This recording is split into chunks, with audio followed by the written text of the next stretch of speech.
istəyir. Hoş gördük. Her vaxtınız xeyirli uğurlu olsun. Değerli dostlar, değerli insanlar. Salamlayırıq hər birinizi. Her zaman toylarda olar, toylarda görüşək. Her zaman olduğu kimi bugün də möhtəşəm bir toyda yer aldıq. Gözəl ailənin başçısı Şaban əminin övladı Fərid qardaşımızın toyunda iştirak elədik. Təbii ki, regionumuzda nömrə 1 olan Ay İşığı Şadlıq Sarayında rəhbərliyimiz Elman müəllimə, Anar müəllimə təşəkkürümüzü bildiririk.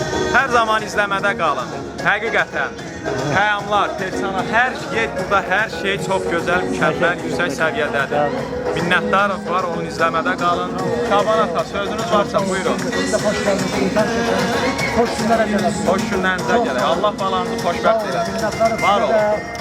Çok sağ olun. Çok hoş oldu. Sevgili şad olduk bizler. Şaban abi. Adalet günü zanlardan, kardeşimin yanında zanlardan. Amin Allah. Bəli, bəli. Şaban abi, saraydan rahatsız mı? Saray... Allah. Bəli. Amin. Çok sağ olun. Sağ olun. Eşq olsun dostlar. Var olun.